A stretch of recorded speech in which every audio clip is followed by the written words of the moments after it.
The auditorium buzzed with a low hum of excited chatter.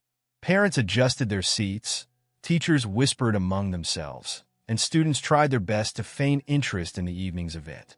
In a dimly lit corner of the hall, Timmy sat quietly, his oversized shirt hanging loosely on his small frame. His scuffed sneakers peeked out from under the seat, and his eyes darted around nervously, trying to blend into the background. "Why is he even here?" whispered Jessica, a girl from the front row, nudging her friend with a pointed look at Timmy. "No idea. Doesn't he, belong to one of the janitors or something?" Her friend replied with a laugh, barely lowering her voice. Timmy heard it. He always did, but he kept his head low, clutching the frayed edges of his chair like it was the only thing grounding him in that room full of polished shoes and neatly combed hair. The heavy voice of Professor Bradley suddenly sliced through the noise. "Quiet down, everyone.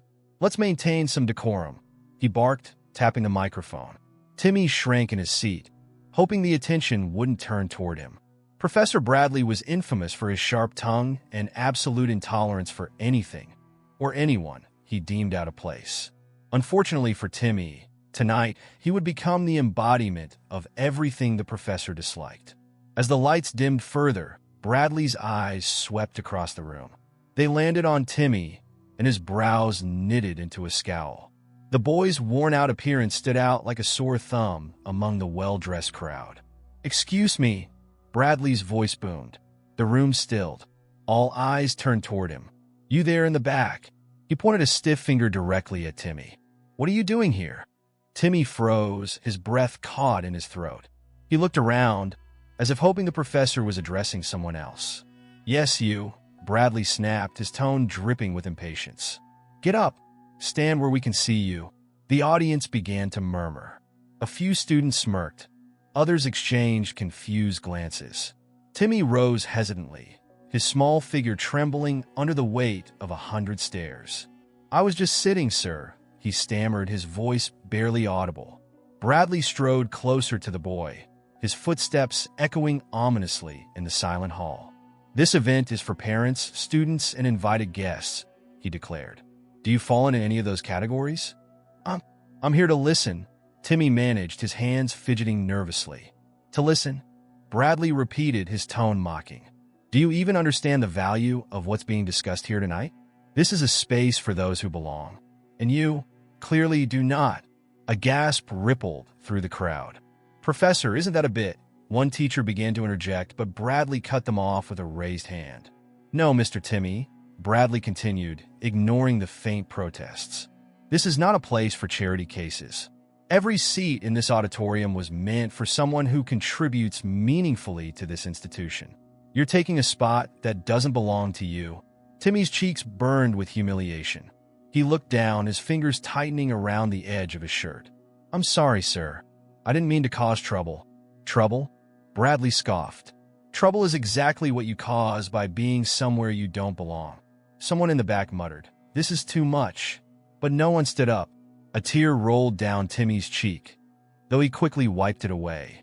"I'll leave," he whispered. "Yes, you will," Bradley said coldly, stepping back. "And next time, consider if you're truly welcome before walking into a space like this." Timmy walked toward the exit, his head low, his feet dragging against the tiled floor. He could feel the stares, the whispers, the judgment. His heart pounded in his chest, his humiliation swallowing him whole. Near the door, an elderly janitor gave him a sympathetic nod, but even he didn't dare intervene. As the door shut behind Timmy, the silence in the auditorium was deafening. Professor Bradley straightened his jacket and returned to the stage. Now that distraction is taken care of, he began, clearing his throat. But his words faltered as the principal suddenly stepped up to the microphone, a slight tension in his posture. "Ladies and gentlemen," the principal announced, his voice tight, "we are honored tonight to welcome our keynote speaker, someone who has dedicated her life to championing education and equality, Senator Catherine Miller." A round of applause erupted as Catherine Miller strode into the auditorium. Her tailored navy suit exuded authority, and her striking presence commanded the attention of every person in the room. "Thank you," she began, her voice calm but purposeful. "It's a privilege to be here tonight, speaking to the future of this community. As she spoke, her eyes scanned the room, her smile faltering slightly. She seemed to be looking for someone. Before I start, Catherine continued, I'd like to thank you all for welcoming my son, Timmy, to this event. It's a rare moment for us to share something like this, and I'm deeply grateful. The room froze. Whispers erupted immediately. Her son? Did she say Timmy? Professor Bradley's face turned a sickly shade of white.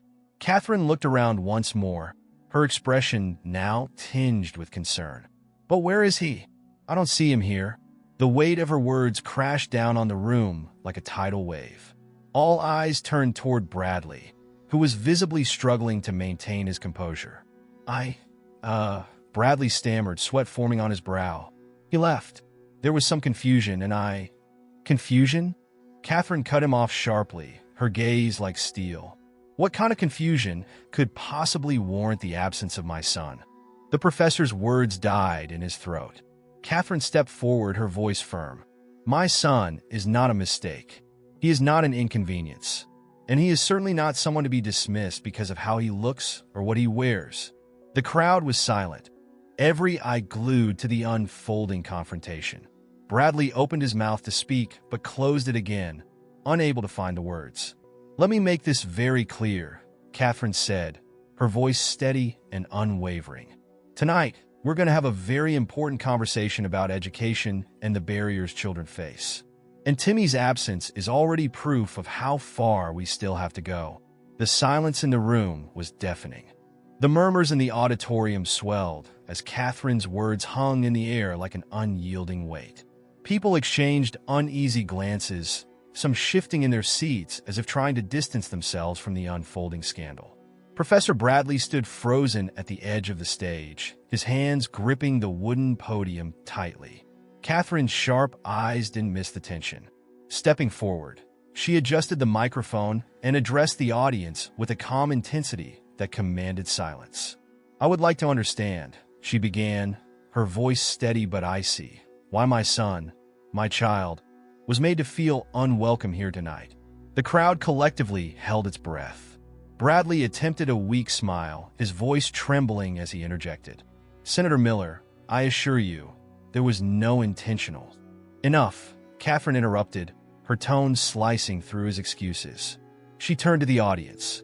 I speak often about the invisible barriers that keep children from thriving, from achieving their full potential. But tonight, I didn't expect to encounter one of those barriers in this very room.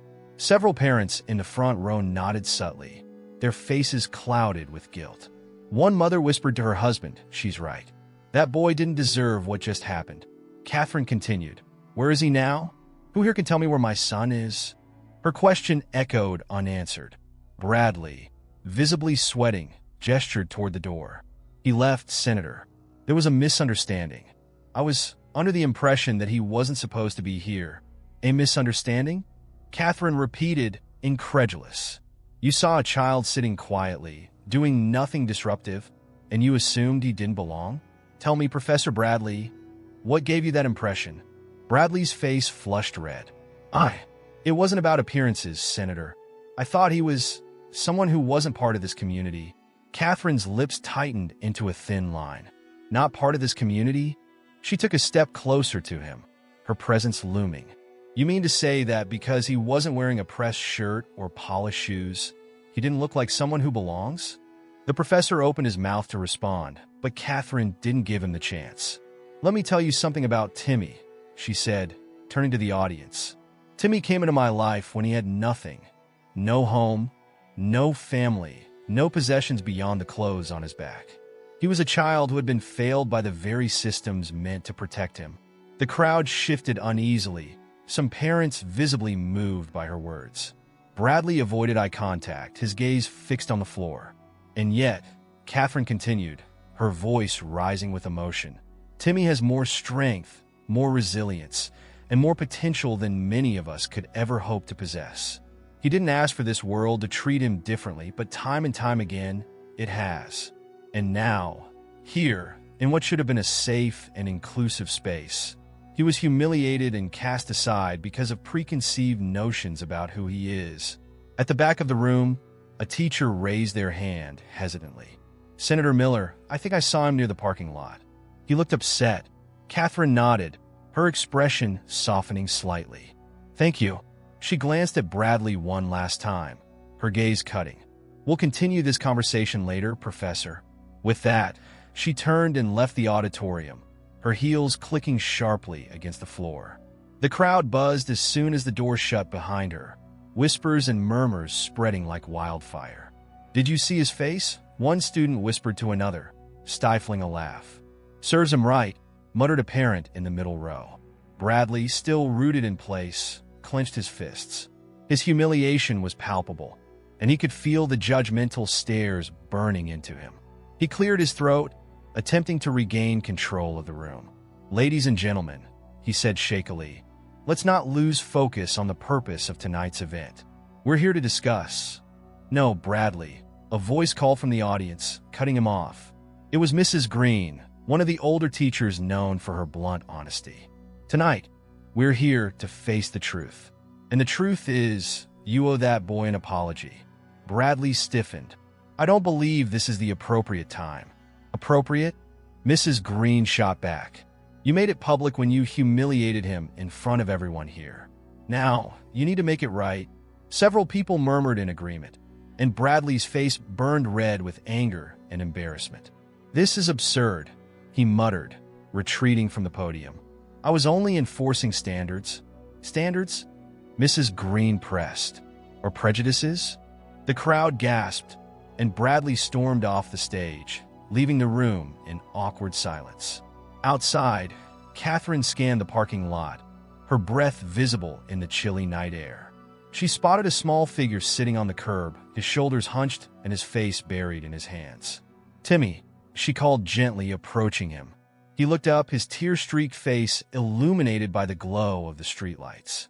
I'm sorry, Mom, he said quietly. For what? Catherine knelt beside him, brushing a strand of hair from his forehead. For embarrassing you, he mumbled, his voice breaking. Catherine's heart ached as she pulled him into a hug. You could never embarrass me, sweetheart. What happened and there was not your fault. Timmy clung to her, his small frame trembling. Why do people hate me so much? Catherine swallowed hard, fighting back tears. People don't hate you, Timmy. They're just scared of what they don't understand. But that's not an excuse for how you were treated tonight. Timmy wiped his nose with his sleeve. I just wanted to see you talk. I was proud of you. Catherine smiled, her throat tightening. And I'm proud of you, Timmy. Every single day. She stood, holding out her hand. Come on, let's go back in. Timmy hesitated. I don't want to. They'll just laugh at me. They won't, Catherine assured him. Not after what I have to say. Reluctantly, Timmy took her hand, and they walked back toward the auditorium. As they entered, the crowd quieted, all eyes turning toward them. Catherine led Timmy to the stage, her grip on his hand firm. She stood at the microphone, her son by her side, and looked out at the audience. This, she said, her voice unwavering, is my son, Timmy. And tonight, I'm going to tell you why he represents everything we should strive to be. The room erupted in applause, but Timmy still looked down, unsure. Catherine squeezed his hand and whispered, Hold your head high, sweetheart. You belong here. And for the first time that night, Timmy raised his chin. The applause began to die down, leaving behind an expectant silence. Timmy stood stiffly beside Catherine, his gaze sweeping over the sea of faces staring back at him. Some people wore expressions of guilt. Others had the look of quiet shame that comes from being caught complicit in silence. Let me tell you all a story, Catherine began, her voice steady but full of emotion. She placed a comforting hand on Timmy's shoulder. A story about how I met this remarkable boy. Timmy shifted uncomfortably, his cheeks flushed. Catherine leaned into the microphone, her eyes locking onto the audience. It was 2 years ago, she started. I was visiting a community shelter in a part of the city most of us prefer to forget exists. I was there to meet with local leaders, discuss funding, and understand what we could do better as a society. But instead, I met Timmy. The crowd sat in silence, hanging on her every word. Even Bradley, who was lurking near the back of the auditorium, couldn't bring himself to leave. He was sitting in the corner of the shelter, clutching a book that was missing its cover. His clothes were torn, and he looked like he hadn't eaten in days. But what struck me most was his eyes. They weren't defeated. They weren't hopeless.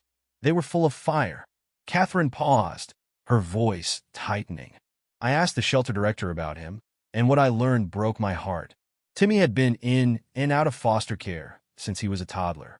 He had no stable home, no family to speak of, and at that moment, no one who believed in him.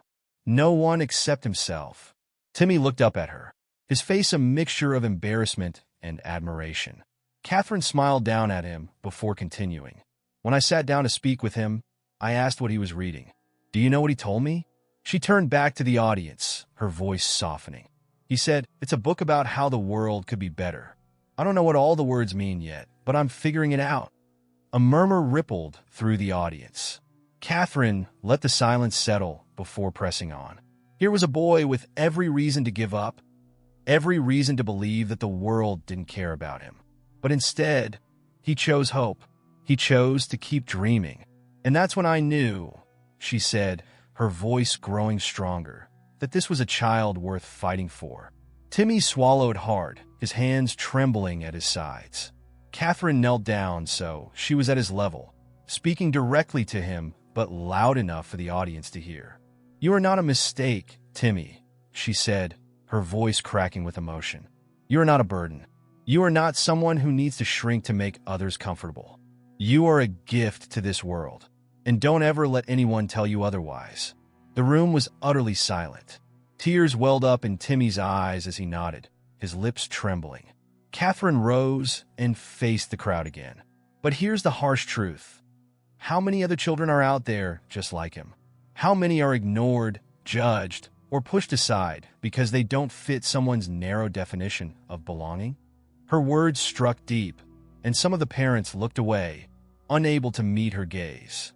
The reality, she continued, is that we have a system, a culture, that perpetuates these prejudices. And tonight, we saw it in action. Right here in this auditorium, Catherine's eyes found Bradley in the back of the room. He tried to avert his gaze, but there was no escape.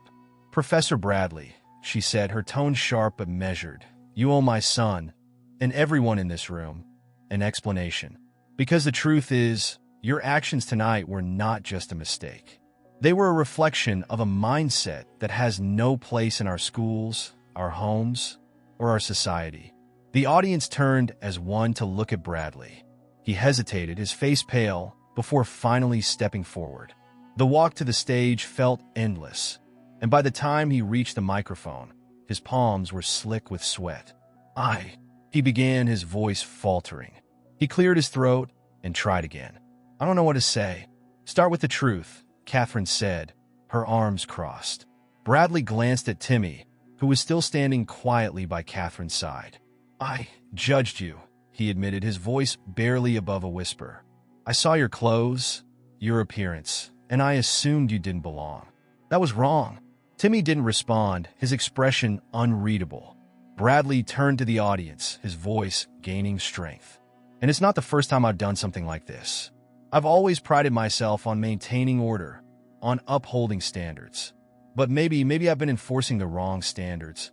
A few gasps echoed through the room, but Catherine remained silent, letting his words hang in the air. Bradley took a deep breath. Timmy, I'm sorry. Not just for tonight, but for the way people like me have made you feel your whole life. You deserve better, and I promise to do better. The room was silent, the weight of his words sinking in. Slowly, Catherine nodded, her expression softening just a fraction. Apologies are a start, she said, her voice firm, but actions matter more. And this isn't just about you, Professor Bradley. It's about all of us. She turned back to the audience, her gaze sweeping over the room. Each of us has a responsibility to challenge our biases, to stand up for what's right, and to make sure that no child feels the way my son did tonight. The audience erupted into applause, a standing ovation that seemed to shake the very walls. Timmy looked around, his eyes wide with disbelief. Slowly, a small smile crept across his face. As the applause died down, Catherine leaned down to whisper to him, See? You do belong here. Timmy nodded, his confidence growing. For the first time in what felt like forever, he felt seen, not as a burden, but as someone who mattered. And for Catherine, that was the greatest victory of all. The applause faded, leaving a renewed sense of clarity in the room. Catherine guided Timmy back to his seat, her hand resting protectively on his shoulder. The atmosphere in the auditorium had shifted. The once muted whispers of judgment were replaced by quiet reflection. Even the students, who moments earlier had chuckled at Timmy's expense, now sat in uncomfortable silence. Professor Bradley remained near the stage, his posture rigid. His face betrayed a mix of shame and determination, as if wrestling with how to reconcile the humiliation of being called out so publicly with the stark truth he could no longer ignore. As Catherine took her place at the podium again, her voice softened, though her resolve remained firm. "Tonight isn't just about Timmy," she began. "It's about every child who has been made to feel small, unwelcome, or invisible. And let me be clear, this isn't only a problem in schools. It's a problem in workplaces, in communities, and in the hearts of those who think they can decide someone's worth based on superficial things like clothes, income, or background." She paused, scanning the audience. But change doesn't come from speeches. It comes from accountability. Catherine's words seemed to land heavily, particularly on the group of teachers sitting toward the front. Mrs. Green, the outspoken veteran, raised her hand. "Senator Miller," she said, standing up, "if I may." Catherine nodded. "I've worked here for 30 years, Mrs. Green continued, her voice steady but charged with emotion. "And I've seen countless kids like Timmy. Kids who show up hungry, tired, and scared, but still manage to find the courage to be here. And too often, they're met with the kind of treatment we all witnessed tonight. I'm ashamed to say I didn't always do enough to stop it." She turned toward the rest of the staff, her gaze pointed. "But we all need to do better." A few teachers nodded, their expressions somber. Bradley, still standing at the edge of the stage, shifted uncomfortably, but didn't speak. "Thank you, Mrs. Green," Catherine said, her voice warm. "Acknowledging the problem is the first step. Now we have to act." After the event concluded, the crowd trickled out of the auditorium, their conversations subdued. Some parents approached Catherine to thank her, their voices tinged with guilt. "You opened our eyes tonight," one father said, shaking her hand. "I need to teach my kids to be kinder." "Thank you," Catherine replied with a polite smile, but her focus was on Timmy, who stood quietly nearby. When most of the audience had left, Bradley finally approached them. His face was pale, his eyes avoiding direct contact. He hesitated, then spoke. "Senator Miller, Timmy, may I speak with you for a moment?" Catherine studied him carefully, her expression neutral. "Go ahead." Bradley knelt slightly, so he was at eye level with Timmy. The gesture was awkward, as if foreign to him, but he forced himself to stay there. "Timmy," he began, his voice uncharacteristically soft, "I know saying sorry isn't enough. I was wrong to judge you, and I was wrong to embarrass you in front of everyone. You didn't deserve that. You deserve respect." Timmy looked at him, his small frame tense. "You made me feel like I shouldn't even be here," he said, his voice quiet but steady. Bradley winced, the boy's words hitting him harder than he'd expected. "I know," he admitted, "and I can't undo what I did. But I can promise you this. I'll do everything I can to make sure no one else feels that way because of me." Timmy's gaze softened slightly, but he didn't respond. "Actions matter," Catherine reminded Bradley, her tone firm but not unkind. "Words are a start, but they're only the beginning." Bradley nodded, standing upright again. "I understand. I'll prove it." He left soon after, and Catherine turned to Timmy. "How do you feel?" Timmy shrugged. "Better, I guess. But do you think he really means it?" Catherine smiled faintly. "I think he does. But the real question is, what will he do with that meaning? And that's something we'll have to wait and see." In the weeks that followed, the incident became the talk of the school. Students whispered about it in hallways. Parents wrote letters to the administration. But perhaps the most significant change came from within the faculty itself. Professor Bradley surprised everyone by taking steps to make amends. He began mentoring struggling students, including Timmy, offering his time and resources to help them succeed. Though some doubted his intentions at first, his consistency began to shift perceptions. One afternoon, Timmy found himself sitting in Bradley's classroom, poring over a book as the professor reviewed a math problem with another student. Bradley looked up and caught Timmy's eye, offering a small, genuine smile. "How's the reading going?" he asked. Timmy hesitated but nodded. "It's good. I like this one." Bradley walked over, glancing at the title. "That was one of my favorites growing up. You know, I wasn't always the best reader. I had to work at it." Timmy blinked in surprise. "You weren't?" Bradley shook his head. "No, I struggled a lot, actually, but I had someone who believed in me, and that made all the difference." The room fell quiet for a moment before Timmy said, almost shyly, "Thanks for helping me." Bradley's smile widened just a bit. "Thank you for giving me a second chance." Meanwhile, Catherine continued her advocacy work, using the story of that night as a rallying cry for educational reform. Her speech became a viral sensation, sparking discussions across the country about the importance of inclusion and the dangers of implicit bias. At the heart of it all, though, was Timmy. His presence in her life became a beacon for everything she fought to change, a reminder of the strength that comes from believing in the potential of every child, no matter where they come from. And for Timmy, the experience wasn't just about the humiliation he'd endured. It was about the realization that even in a world full of prejudice and judgment, there were people willing to change, and people willing to fight for kids like him. As he walked through the school hallways one day, head held high, he couldn't help but smile. He belonged, and no one could ever make him feel otherwise again.